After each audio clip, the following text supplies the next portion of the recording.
Okay. As you see, I've taken it out of the tub. I drained off the rest of it. In that tub, when I got done injecting it, the moisture was maybe an inch up on the side.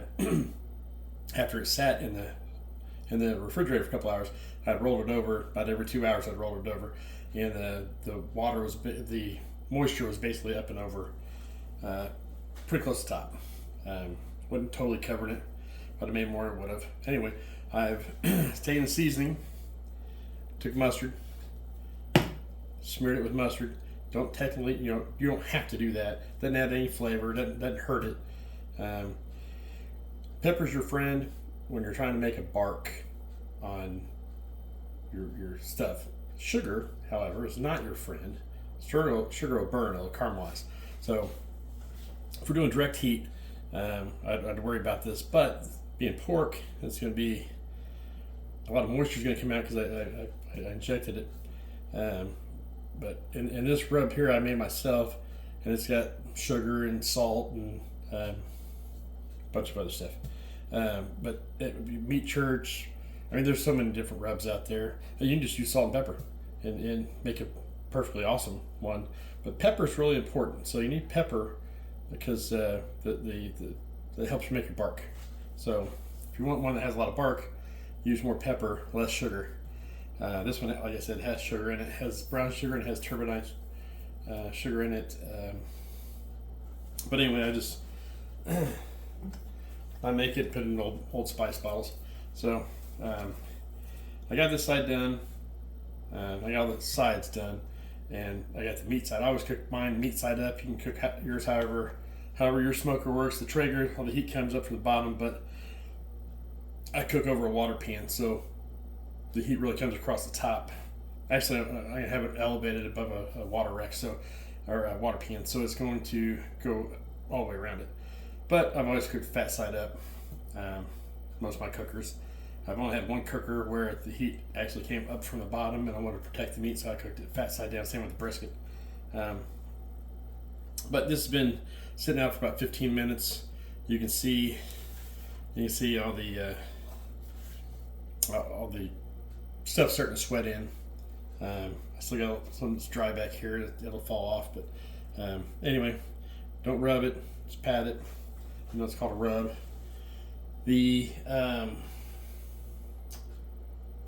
I use my rub, even though my rub's got pepper and stuff in it. When I get done, I went over this top. I'm probably gonna go over the side stuff, but I got a pepper grinder, and I went over it with pepper grinder. I don't know if you've ever used Danos. Danos is awesome because you can use that. It doesn't have a lot of salt in it, so you can put it on ribs. You can put it on pretty much anything. You use a lot of it, and it's you can use a lot of it, and it doesn't overseason anything because it's just really good seasoning. And I like the spicy and the chipotle one, but it's got a little bit of heat to it. I don't know how the girls will like it, but the original, Danos original, is really good. Let's see here. So you see how fine it is. That's the Danos original, and it's got a bunch of stuff in it. It's great. It's awesome stuff. I use it all the time, and I don't worry about. It's got a little sugar in it, but not a lot of sugar. So anyway, this is what I do. A little mustard on there. You don't have to fucking kill it. A little mustard, rub it in there. No big deal. I've already got the sides, but I'll hit them again. A little bit. There we go. I'll smear it. Wash it off. I also do this on baby backs and St. Louis style ribs. Basically the same method, different rub. Because with ribs, you got to watch it because you put too much salt on them. This is such a huge piece of meat. It can handle all the seasoning you throw at it. Ribs cannot. So, I watch that with the ribs. I'm trying not to make a big mess. But I go very generously. It's a big piece of meat. It can handle it. I have a spritzer, which I mix equal parts of apple juice, apple cider vinegar, and water, and I mix those together, and I have a spray bottle, and I won't spray anything until it hits about, I don't know, probably the set 2 hour mark. If my setting, if my, I don't turn it, I don't roll it over, I don't move it. Once I put it on the cooker, it stays in the exact same spot. I don't worry about it. But when you go to touch a meat part, not the fat part, but the meat part, and you pull your finger up and there's no rub on it, and the rub's sticking to the meat, that means your bark is set. So now you can spritz it a little bit. You don't want to dry them out. Don't want to get too bad. You see all the pepper and stuff in there. There's pepper in this, but I'm going to add pepper to it. I'm a person, I like pepper, but I'm doing it so I get more bark. So, but there is sugar in here too, so you got to be mindful of that. And show you a little secret too. After I do this, it's in the best pepper grinder. I know this is boring to watch, but now, like I said, I've already done the size. I'm not really too worried about the size. This is just for added pepper. I always try to use freshly ground pepper. I have a pepper mill besides this one that does a lot better of a job, faster job. Coffee mill is what it is, but when I'm making chili powder and stuff like that, I'll use that. But if I'm making a brine or a mix or something like that, I need freshly ground pepper, then I'll grind mine in the coffee grinder. So, anyway, now you see you got bigger flakes of pepper there. So that's a good K. Here's a secret. Here's a secret, don't tell anybody. But coffee. Now I'm just putting straight on coffee on here. I'm not gonna kill it. And it adds some flavors to it. By the way, this also has cayenne in the mix. So cayenne will help. It's hot, but it's not unbearable or anything like that. This is such a big piece of meat. But if I'm making a steak, I'll put cayenne on it, because cayenne opens up your taste buds, and you start tasting different parts of the meat. It just opens up different areas of your taste buds. Won't hurt it. So anyway, now I didn't even use a half a pod of coffee on the whole thing. So don't tell anybody. That's a secret. That's a good little thing right there. People won't be able to know what you did to it. They'll be like, "Ooh, there's something different. I never had that flavor before." So, it'll be a little secret between us. Steve knows, and Brockman knows, but I think I got both those guys using it, and it's cool. I mean, you put on ribs, and you're eating the ribs. You're like, okay, well, I don't know what that flavor is, because I'm really good, and Steve's really good, and Wayne's really good, that I can bite into a rib, and I can tell you, I can break it down. I can tell you everything. I can tell you what smoke it was. I can tell you if it was cooked on a Traeger or an electric grill or over open fire.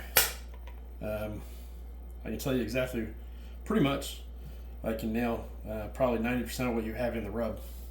Unless you got a lot of sauce on it. If you have the sauce on it, it throws everything off. If I'm just eating this plain pulled pork or rib with no sauce on it, I can tell you pretty much everything that's in it. So, anyway, I don't know if you can see my face at all, but I'm going to let this rest. I'm going to let it sit out here for probably 45 minutes or so. It's been sitting out let's see, it was in the refrigerator, and it's been out, maybe I'll sit out on the counter for about an hour before I put it on the smoker. So I want to kind of come up to temp. I'm not worried about it going bad. I'm not worried about it hurting anything. It's not poultry. If you're cooking turkeys or chickens, you know, the health police will tell you not to do that shit with poultry. I do it with poultry, but I'm just feeding my family. I'm not doing a restaurant. If I was doing a restaurant, I wouldn't do it that way. Just because I don't want to get anyone sick. If I get my family sick, then that's on me.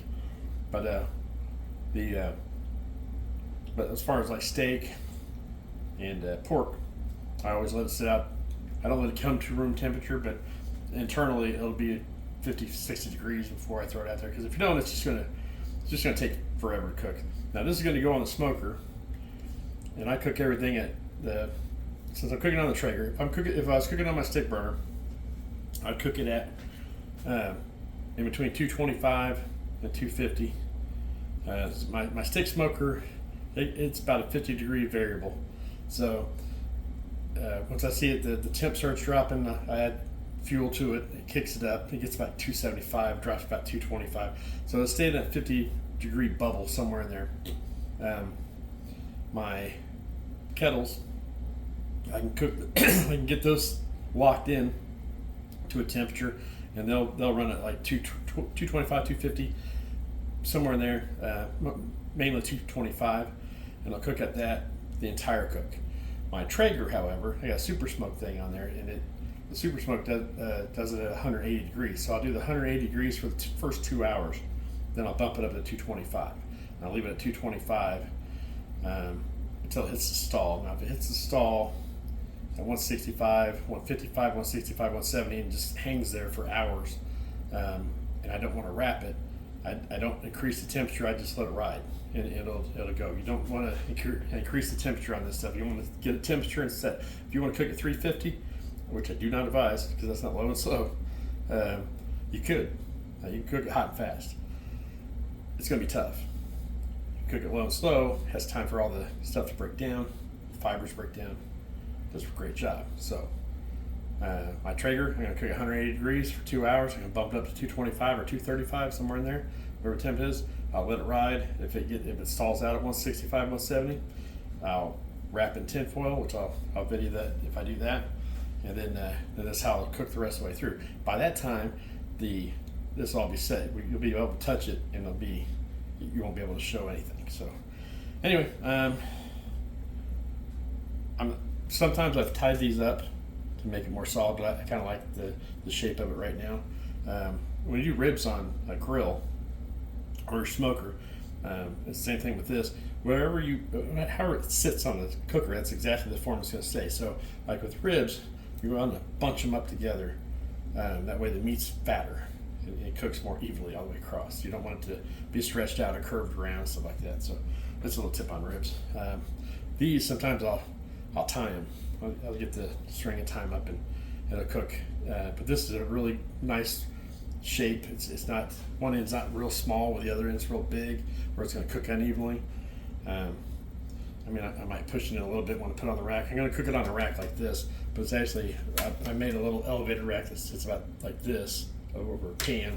I'll fill the pan with apple juice, water, beer, whatever liquid, doesn't really matter. It's just all this stuff's going to drip into it. It's going to just steam stuff on its own stuff. So I like having moisture in the cook chamber. I think it helps with the making the bark. Now, if I was cooking if I was cooking 4 shoulders in my cooker, I wouldn't have any water in it because there's going to be so much moisture from the meat. It's gonna do that. But since I'm just doing the one, anyway, I'm gonna shut up, and I'll send you another video when I get cooking.